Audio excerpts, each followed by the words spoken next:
Hello guys, आज मैं बात करने वाला हूँ एक बॉलीवुड मूवी की रिव्यू के बारे में जो अपने फर्स्ट पार्ट का सेकंड पार्ट है। और देखो, आजकल इतनी सारी मूवीज आ रही है कि हम कहते हैं कि यार ये ओटीटी पे आनी चाहिए थी, थिएटर में क्यों आ गई, हम सीधा ओटीटी पे देख लेते, ये ओटीटी वाली मूवी है। बट मैंने कभी या ये बाकी सारे लोगों ने ये चीजें कभी नहीं क्यों कही होगी कि मैं जिस मूवी के बारे में बात करने वाला हूँ ये मूवी ओटीटी रिलीज है, बट इसको अपने थिएटर्स में आना चाहिए था। मैं कह रहा हूँ तुम चाहे उस लेवल का पैसा ना कमाते, बट अगर तुम उसका प्रमोशन उस तरीके से कर देते तो कमर्शियल लेवल पे हो सकता है फर्स्ट को इतनी हाइप ना मिलती, बट सेकंड में तुम अच्छा खासा पैसा कमा सकते थे, क्योंकि इस मूवी के फर्स्ट पार्ट और सेकंड पार्ट दोनों ही अच्छे हैं। तो मैं बात करने वाला हूँ अपनी छोरी फ्रेंचाइजी के बारे में। हाँ, ये वही छोरी मूवी है जो आज से तकरीबन 4 साल पहले 2021 में आई थी अपने अमेजॉन प्राइम पर। उसका सेकंड पार्ट आ चुका है छोरी 2, जो आए अपने 11 अप्रैल 2025 को, and it is released on OTT platform Amazon prime. अगर मैं इसके डायरेक्टर के बारे में बात करूं, इसके डायरेक्टर है अपने भूषण कुमार। और अगर मैं इसकी स्टार कास्ट के बारे में बात करूं, इसके अंदर आती है अपनी नताशा बरूचा मतलब करके ऐसे है, and she is playing the role of Sakshi. And जो नताशा है ये वही है जिसको तुमने सोनू की टीटू की स्वीटी में देखा होगा, जो स्वीटी बन के आई थी। प्यार के पंचनामा 1, प्यार के पंचनामा 2, आकाशवाणी, फिर सोनू की टीटू की स्वीटी और अब इसमें। और अगर तुम्हें और थोड़ा जानना है तो भाई जो अपने तू झूठी मैं मकार में जो अपने श्रद्धा कपूर की जो दोस्त बन के आती है वही है ये। और इनके साथ होने वाली अपनी सोहम अली खान, और बेसिकली ये रोल प्ले करने वाली है दासी माका। देखो, ये मूवी ना असली हॉरर मूवी है। जैसे मैंने अभी छोरी बोला तो तुम्हारे दिमाग में क्या होगा, यार स्त्री है। No doubt Stree franchise as a story wise बहुत ज्यादा अच्छी है, बट वो हॉरर कॉमेडी है, ये हॉरर है। और हाँ, ये कोई ऐसे वाला हॉरर नहीं है कि ये राज फ्रेंचाइजी चल रही है, जिसमें फ्रेंचाइजी चल रही है, या फिर कोई भी जैसे राग एमएमएस वाली फ्रेंचाइजी चल रही है जिसमें तुम दिखा तो हॉरर ही हो, बट बीच में वो सेक्स सूक्स इतनी सारी तुमने बातें कर लिया, इतना कुछ दिखा दिया कि वो फैमिली वाली हॉरर मूवी नहीं बनी। बट ये मूवी फैमिली वाली है, कुछ भी इसमें उल्टा सीधा सीन नहीं है। दो तीन लैंग्वेजेस मतलब दो तीन वर्ड ऐसे हैं जो थोड़े लैंग्वेज से बाहर जाएंगे, बट वो फैमिली को ऑकवर्ड नहीं करेंगे। ये proper family horror, terror, scary, brutal movie है। इसके प्लॉट के बारे में बात करते हैं जरा।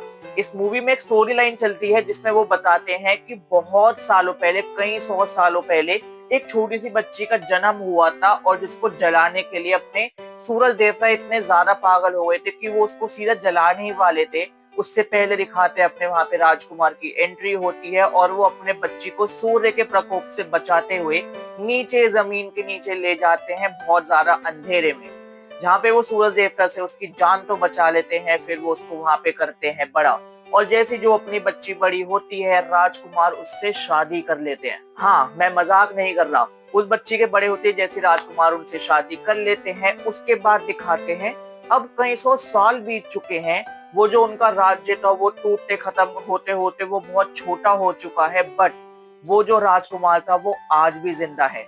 अब वो कैसे जिंदा है मैं तुम्हें बताता हूँ, क्योंकि उसने अपनी सारी शक्तियां उस बच्ची को दे दी थी, जिस वजह से अब उसने प्रॉपर ऐसे एक पैटर्न तैयार कर दिया है कि उसकी जो शक्तियां हैं वो सारी उस लड़की के पास है, उसकी बीवी के पास है, उस रानी के पास है। तो अब जैसे वो राजा फिर से कमजोर होने लगता है या वो मरने लगता है, तो अब ये उस रानी की जिम्मेदारी होती है कि वो फिर से एक नई बच्ची, एक नई लड़की, एक नई छोरी को पकड़ के लाएगी। अपनी सारी शक्तियां जो उसको राजकुमार ने दी थी वो उसको उस बच्ची को दे देगी। फिर वो बच्ची उसके राजा के साथ जब मिलेगी, तो उसके थ्रू फिर जब वो शक्तियां अपने राजकुमार के पास वापसी आती है, तो उससे उसके पास शक्तियां भी वापसी आएगी, और वो जवान भी वापसी हो जाएगा। एंड ये चीज पिछले कई 100 साल से अपना राजकुमार बैक टू बैक चेंज पे चेंज करता आ रहा है।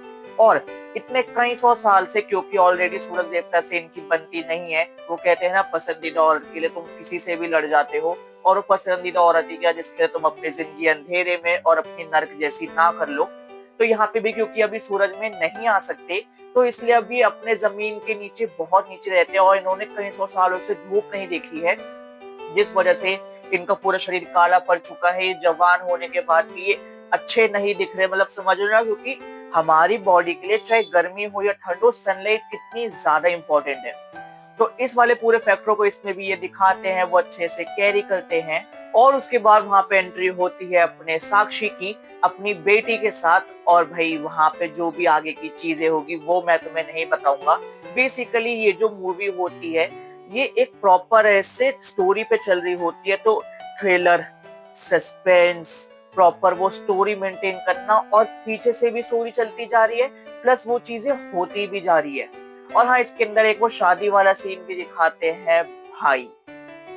तो इतनी सारी चीजों को कैरी फॉरवर्ड करते हुए इस मूवी का एंड क्या होगा, क्या जो अपनी साक्षी है उसके साथ क्या हुआ, उसकी बेटी के साथ क्या हुआ, क्या वो बचते हैं, क्या वो नहीं बचते हैं, उन दोनों के साथ जितनी भी चीजें होगी और कैसे कैसे होगी वो इस मूवी में तुम्हें अच्छे से पता चल जाएगा। बट हाँ, ये सिर्फ इसका एक प्लॉट था, मैं एंड का रिवील नहीं करूंगा क्योंकि वो देखने में ही ज्यादा मजा आएगा।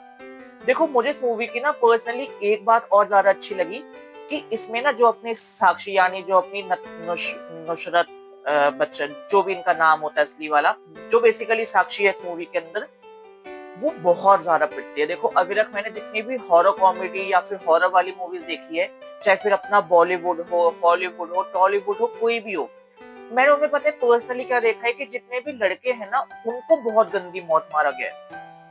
ऊपर से नीचे तक लेके घसीट रहे हैं, हाथ पैर ढीले काट रहे हैं, एक एक चीजें कर रहे हैं, मतलब समझ रहे हो। तो और लड़कियों को क्या करते थे, मारते ही लड़कियों को भी थे, बस थोड़ा बहुत ऐसे सरवर फोड़ा और सीधा एक ही बार में मार दिया। बट ये मूवी मेरी वो शिकायत दूर कर देती है। इसमें जो साक्षी होती है उसको सीढ़ियों पकड़ के एक एक करके ऐसे नीचे ला रहे हैं। और पता है, अगर तुम स्पीड में लाओगे तो तुम्हारा वो मोमेंटम इतना बनेगा कि एक सीढ़ी के बाद तुम्हारा सर सीधा दूसरी सीढ़ी पे लगे। यहाँ पे ये धीरे धीरे लाते हैं, एक पे सर लगा, फिर भट, फिर दूसरी सीढ़ी, फिर भट, फिर सीढ़ी, फिर भट, मतलब समझ लो। फिर उसके बाद उसको उठाना, पटकना, उसका मुंह कहीं पे भी दे के मार देना, उसको शरीर कहीं पे भी दे के मार देना, कहीं पे भी उसको मार देना, ऊपर से कुएं में फेंक देना, पानी में डुबोना, उसको पैरों से ऐसे मारना, मतलब प्रॉपर जो ब्रूटल सीन्स होते हैं इसमें। जेंडर इक्वालिटी इतनी ज्यादा दिखाई है कि भैया तू छोरी है तो क्या हुआ, हम तो भैया हरियाणा के छोरे, हम तो लड़की को भी मारे, मतलब हरियाणा वाला मैटर नहीं, मैंने बस ऐसे एक डायलॉग के लिए बोल दिया था। तो ये पूरा इसमें चल रहा होता है। चलो, ये तो हो गया अब इस पूरी मूवी के बारे में बात। अब बात करते हैं जिस वजह से मूवी या तो हिट होती है या फ्लॉप होती है। तो सबसे पहले मैं बात करूंगा मूवी की स्क्रिप्ट राइटिंग और स्टोरी के बारे में। इतना सब बता दो तुम्हें आई हो कि भाई मूवी की जो स्टोरी है वो टॉप नॉच है। अब बात करते हैं इसके डायरेक्टर और डीओपी के बारे में और साथ में एडिटर के बारे में, क्योंकि ये तीनों चीजें मेरे हिसाब से एक साथ चलती है। बहुत अच्छा काम किया है। मतलब अगर तुम पहले अपने साक्षी को ऐसे पकड़ के ऐसे मार रहे हो, तो एक तुमने एंगल पहले पीछे से ये लिया कि तुम उसको पकड़ रहे हो तो तुम्हें कैसा दिखेगा। फिर उसके बाद तुमने एक साइड वाला एंगल लिया कि अगर कोई तीसरा पर्सन दिख रहा है तो उसको ये कैसा दिख रहा है। फिर जब तुम ऐसे करने को मार रहे हो तो साक्षी खुद को कैसे पिटते हुए देख रही है, कैसे दीवार में जाते हुए दिख रही है। फिर चौथे एंगल का व्यू कि जो सामने खड़ा हुआ पर्सन वो उसको पिटते हुए कैसे दिखा रहा है। इस चीज को रिकॉर्ड करना, डीओपी में रखना, फिर एडिट करते हुए इतने अच्छे कट्स दिखाना बहुत बड़ी बात है। तो मुझे तो पर्सनली इसको देख के बहुत ज्यादा मजा आया था। फिर इसका बीजीएम भी इतना ज्यादा स्ट्रॉन्ग है ना कि भाई वो चीज मुझे तो बहुत ज्यादा फील होती है कि भाई यही चीजें तो चाहिए थी, भाई कहाँ थी अभी तक मिसिंग। तो मैं तो कहूंगा कि भाई अमेजोन प्राइम पे है, फ्री में है, अमेजोन प्राइम पे है, जिसके पास सब्सक्रिप्शन है जाके देख लो। एक्चुअल में काफी अच्छी मूवी है, इसका फर्स्ट पार्ट भी देख लेना। बट हाँ, अब मेन क्वेश्चन आता है कि फर्स्ट पार्ट और सेकंड पार्ट आपस में कनेक्टेड है या नहीं। तो देखो, कनेक्टेड नहीं है, बट हाँ सेकंड पार्ट के स्टार्टिंग में ना फर्स्ट पार्ट का एक ग्लिम्स दे सकते हैं। अगर तुम्हारे पास टाइम है तो आई रिकमेंड फर्स्ट के बाद सेकंड देखो। अगर तुम्हारे पास टाइम नहीं, तुम सीधा सेकंड देख सकते हो, क्योंकि सेकंड पार्ट में फर्स्ट का इतना कुछ है नहीं। थोड़ा बहुत कैरेक्टर डेवलपमेंट है, वो सेकंड पार्ट के स्टार्टिंग में फर्स्ट पार्ट की पूरी स्टोरी बता देते हैं, जैसे पताल लोग सीजन 1 और सीजन 2, कुछ समथिंग लाइक दैट। तो बस यही था गाइस। तो गाइस, अगर तुम्हें मेरा रिव्यू अच्छा लगा तो इस वीडियो पे लाइक कर दो, इस वीडियो पे कमेंट कर दो, इस वीडियो पे शेयर कर दो। बाकी तुम बताओ तुम्हारा इसके बारे में क्या कहना है। I personally like this movie very much. और अगर तुम्हें मेरा रिव्यू अच्छा लगा तो मुझे प्यार बांटो। बाकी जल्द मिलते हैं एक और नई वीडियो के साथ। Bye guys.